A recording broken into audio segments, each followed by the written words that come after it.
핵심 이론 07 알칼리제. 알칼리제를 투입하는 이유는 어떤 폐수를 처리를 하는데 폐수의 알칼리도가 너무 낮게 되면 적절하게 처리가 안 될 수 있어요. 그래서 알칼리도를 약간 끌어올리는 목적으로 알칼리제를 집어넣는다고 생각하시면 되고요. 주로 이제 응집 반응을 유도를 할 때 알칼리도가 너무 낮은 경우에 적절하게 이루어지지 않습니다. 그 목적으로 사용하는 경우도 있고, 또 부식을 방지하기 위해서 알칼리도를 끌어올려야 되는 경우도 있죠. 이 알칼리도 값은 어떤 응집제를 투여를 할 때 적정 pH 유지 및 응집 효과를 촉진하는 용도로 사용이 될 수 있고요. 그러니까 적절한 알칼리도가 필요하다는 말이에요. 또는 이제 물을 연수와 소프트닝 할 때 얼마만큼의 석회나 소다회를 넣을 수 있는지를 이 알칼리도를 이용해서 그 필요량을 계산을 할 수 있습니다. 그리고 부식을 제어하거나 또는 폐수 슬러지의 완충 용량을 계산할 때도 이 알칼리도 자료를 이용을 해서 계산을 할 수 있다고 해요. 문제 보실게요. 핵심 예제, 알칼리도 자료의 이용에 관한 내용으로 알맞지 않은 것은 응집제 투여하는 어떤 양 또는 적정 pH 유지 또는 이것을 촉진하기 위한 용도로 사용할 수 있다고 했죠. 석회 및 소다의 소유량 계산할 수 있습니다. 폐수와 슬러지의 완충 용량 계산할 수 있는데 질산화 및 탈질에 소모되는 용존산소량 산정에는 알칼리도하고는 전혀 관련이 없어요. 답은 3번입니다.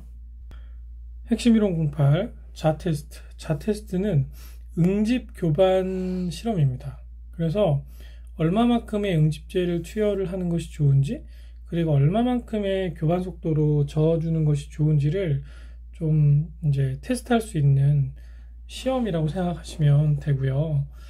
이 자테스트기는 어떻게 생겼냐면, 이런 이렇게 판이 이렇게 있고, 여기에 그림을 잘 못 그려서 이런 회전을 이제 시켜줄 수 있는 교반을 시켜줄 수 있는 정말 죄송합니다. 그림을 제가 잘 못 그려요. 그냥 자테스트기 찾는 게 나을 것 같은데요. 한번 인터넷으로 한번 찾아보겠습니다.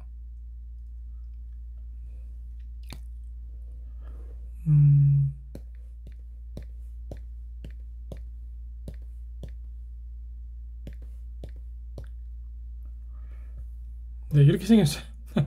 제가 그림 그리려고 했던 게 이겁니다.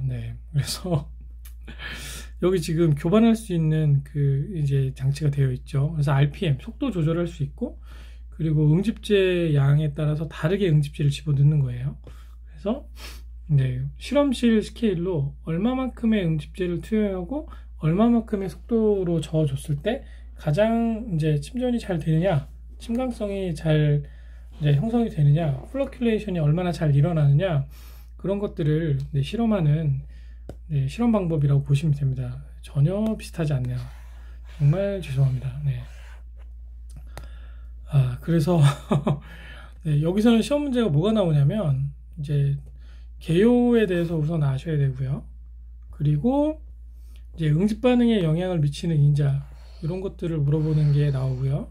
또한 순서에 대해서 이렇게 나옵니다. 그래서 응집제, 보조제 투입, 주입, 급속 교반, 완속 교반, 침전, 요 순서가 중요합니다. 빠르게 저었다, 천천히 저었다가 침전성을 보는 거예요. 그래서 이제 보통 6개의 비커를 기준으로 실험을 하고요. 그리고 pH를 조정하고 응집제를 주입하고 이제 RPM을 조절을 해서 완속 교반을 한 후에, 그리고 상등수를 떠내 가지고 분석을 합니다. 일정 시간 후에. 그리고 이제 응집제의 명반 투입해서 완속 교반을 통해서 와류 형성이 방지돼서 플럭 형성이 활성화되는 것까지 보는 그런 순서대로 진행이 되는 겁니다. 문제를 한번 보실게요. 1번 자테스트 실험 시 응집 반응 속도가 가장 관계가 먼 것은 물의 밀도는 전혀 관련이 없죠. 폐수의 온도에 따라 달라지고요. 교반을 얼마나 세게 했느냐 영향이 있습니다. SS 농도는 치명적인 영향이 있겠죠. 하지만 물의 밀도는 전혀 관련이 없다는 것. 답은 4번입니다. 2번 명반을 앨럼이죠. 앨럼. 네, 폐수의 응집조에 주입한 후 이게 응집제입니다. 완속 교반을 행하는 주된 목적은 이게 빠르게 저는 거랑 천천히 젓는 거랑 이제 적절하게 번갈아 가면서 해야 되는데 완속 교반을 하는 이유는 이게 빠르게 계속 젓다 보면 이제 와류라는 게 형성이 됩니다. 와류가 자 비커에 이제 물이 이렇게 있어요. 그럼 이거를 빠른 속도로 이렇게 회전을 이렇게 시키면 물이 여기서 빙글빙글 돌 거 아니에요? 네.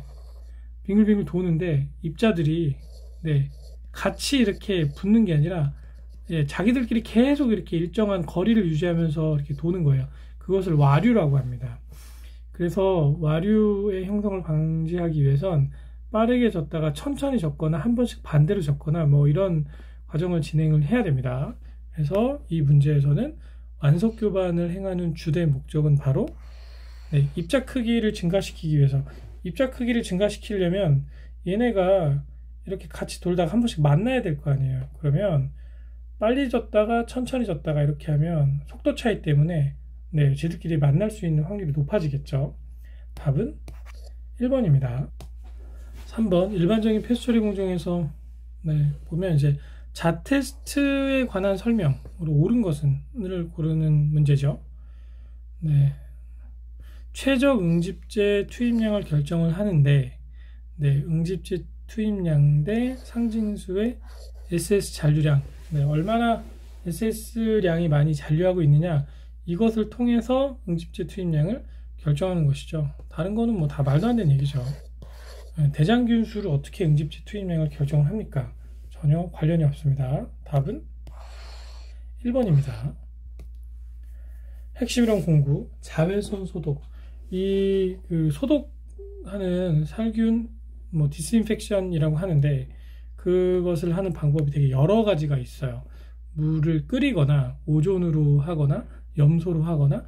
근데 자외선 소독은 이제 전자기파를 이용을 해서 살균을 하는 거죠. 자외선은 비교적 파장이 짧은 에너지가 많은 그런 전자기파입니다. 그래서 파장이 254나노미터 정도가 되면 이제 자외선 영역이라고 한다고 합니다. 얘를 이제 물에다가 쐬어주면 박테리아, 바이러스, 곰팡이, 사상균, 대장균 다 죽네요. 그래서 이런 원리로 자외선으로 소독을 할 수 있다고 하고요. 장점과 단점이 있죠. 거의 단점은 별로 없어요. 근데 이제 단점이라고 굳이 얘기할 수 있는 것은 이제 탁도 또는 부유물질이 효과를 저해한다. 그러니까 이런 물질이 같이 있을 때는 자외선 소독기를 쓰면 안 된다라는 것과 소독이 됐는지 안 됐는지 즉시 측정이 어렵다는 그런 단점이 있다고 합니다. 하지만 장점이 더 많아요. 잔류성이 없는 거는 조금 문제죠. 잔류성이 없어요. 여기 지금 안 나와 있는데. 그래서 자외선 소독을 어디서 많이 쓰냐면 아기 젖병을 소독하는 용도로도 쓰고, 또는 원양어선이 이제 배가 바다에 나가서 멀리 이제 무틀에 안 들어올 때 그때 물을 살균 소독해서 마실 때 이제 자외선으로 살균 소독해서 마신다고 합니다. 그런 목적으로 사용을 해요. 자, 문제 풀어보실게요. 선반의 식수 소독과 가장 관계가 깊은 것은 방금 말씀드렸죠. 자외선 소독입니다. 답은 3번이에요. 핵심 이론 10, 염소 처리 살균. 이 살균 방법이 상수도 처리 공정에서 가장 많이 사용됩니다. 이게 가격이 제일 저렴합니다. 가격 경쟁력이 제일 좋아요. 근데 가격이 좋은 것도 좋은 거지만 가장 이 염소를 많이 쓰는 이유는 잔존성 때문에 씁니다. 잔존성. 무슨 얘기냐면 여기가 이제 상수도 사업소예요. 그래서 물을 깨끗하게 만들었습니다. 그러면 각 가정 근처에 있는 이제 배수지로 이렇게 보내겠죠. 그럼 배수지에서 물을 이렇게 가지고 있다가 각 가정으로 이렇게 보내잖아요. 그럼 이게 보낼 때 이 관망이, 또는 이 상수 처리장에서 배수지로 보낼 때 이 관망이 오염될 가능성이 있다고 생각하고 염소를 미리 넣어두는 겁니다. 염소는 사실 발암물질이고 독약이고 몸에 안 좋거든요.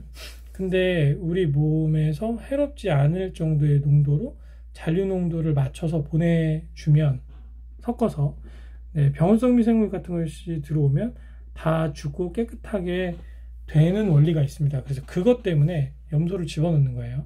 그래서 가격 때문만은 아니고, 오존 같은 건 효과는 확실하지만 잔존성이 없어요.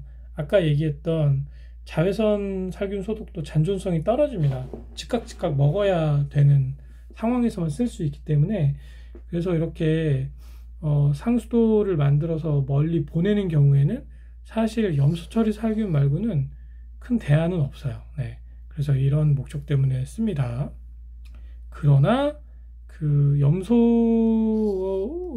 물질과 그리고 이제 유기물이 반응을 하면 트리알로메탄이라는 게 생성되는데, 이게 발암 물질이에요. 몸에 되게 안 좋습니다. 그래서 이런 물질이 생길 수 있는 우려가 있고, 그리고 페놀과 반응하면 이제 클로로페놀을 만들어서 굉장히 썩은 내가 난다고 합니다. 그래서 악취를 발생시킬 수 있는 우려가 있다. 그 정도 장단점을 좀 보시고 이제 원리로 넘어갈게요.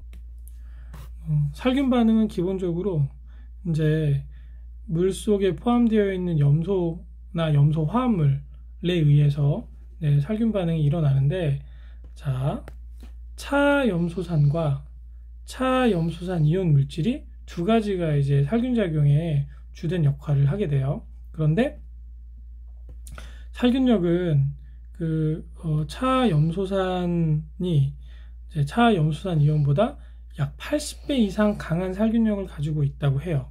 그리고 pH가 낮은 그 범위에서는 이 차염소산의 생성 비율이 높다고 합니다. 자, 여기 보시면 이게 시험 문제 좀 많이 나오거든요. 살균력을 비교한 그 순서예요. 그래서 이게 제일 세고, 그 다음에 차염소산 이온이 두 번째로 세고, 모노클로라민과 다이클로라민. 모노클로라민이라고 하면 이제 CL이 모노 하나죠. 그리고 다이면 다이가 둘이란 뜻이에요. 그래서 클로라민이 염소가 두 개인 겁니다. 그래서 모노클로라민과 다이클로라민은 살균력이 두 개가 그냥 대동소이하다, 비슷하다. 그래서 얘가 1번, 2번, 이렇게 3번 이 순서대로 살균력에 차이가 난다. 여기 시험 문제 가끔 나옵니다. 많이 나와요. 그래서 우리가 보통 이제 잔류염소라고 하면 이제 유리잔류염소와 이제 결합잔류염소로 구별을 할 수 있는데요. 유리잔류염소는 이 차염소산이나 또는 차염소산 이온, 즉 염소산으로부터 생성된 것을 우리가 유리잔류염소라고 하고요. 이 암모니아하고 결합된 형태의 그 잔류염소가 결합잔류염소입니다.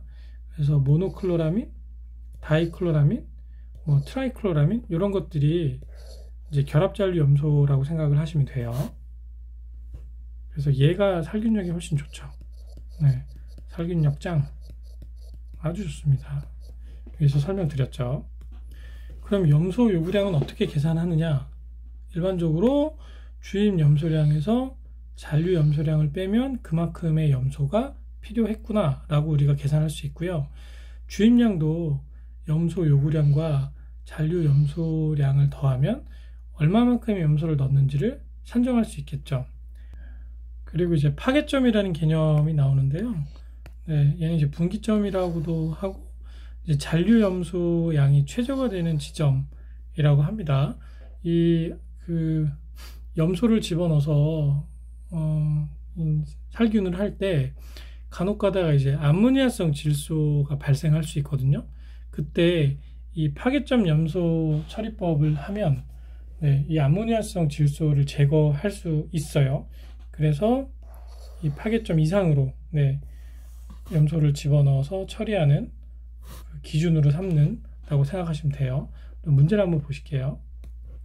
1번, 다음 중 염소 살균의 가장 큰 장점은 내용을 쭉 보면 2번이죠. 낮은 농도에서도 효과적이고 지속적인 살균 효과를 기대할 수 있습니다. 그런 목적으로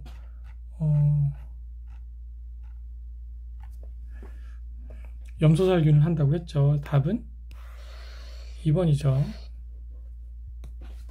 2번 액체염소 주입으로 생성된 유리염소. 유리염소는 차염소산과 차염소산에 관련되어 있는 그런 것들. 결합작물 잔류염소는 모노, 다이, 클로라민, 트라이클로라민이라고 말씀드렸어요. 그래서 살균력의 크기를 비교하면 얘가 제일 크고요.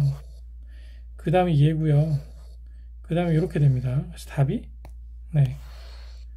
3번이죠. 참고로 이게 80배 더 크다고 했어요. 얘보다. 3번 폐수량이 이만큼이고 여기 염소를 92kg/day로 넣는데요. 잔류 염소량이 이만큼일 때 폐수에서 소비되는 염소 농도는 얼마냐? 그럼 우선 이제 염소 요구량을 우리가 계산을 해야겠죠. 그래서 염소 요구량 여기 소비되는 염소 농도라고 생각하셔도 돼요. 주입량 빼기 잔류량입니다. 그럼 주입량부터 계산을 해볼게요. 주입량은 92kg/day 분의 7570 큐빅미터/day 하면 주입량이 나오죠. 이게 주입량의 기준이 결국에 중량 대 부피의 단위이기 때문에 이렇게 계산을 한 거예요. 그러면 얘를 계산기로 치시면 약 12.15 g/큐빅미터가 나옵니다. 킬로그램이랑 미터 세제곱만 남고 요건 약분되잖아요. 그래서 요거를 단위를 환산을 한 거예요. 그럼 이것이 이제 주입량이 되겠죠. 그럼 잔류량은 어떻게 구하느냐? 잔류량은 여기 주어졌죠. 잔류량은 0.15mg/L인데 스케일을 똑같이 업하면 0.15 g/미터 세제곱이 되거나 아니면 미리그램 단위니까 얘를 스케일을 다운하셔도 돼요. 그래서 12. 다 지울게요. 12.15 mg/L 빼기 0.15 mg/L 빼면 되죠. 그럼 1호 없어지면 12.0g이 되겠죠. 답은 4번입니다.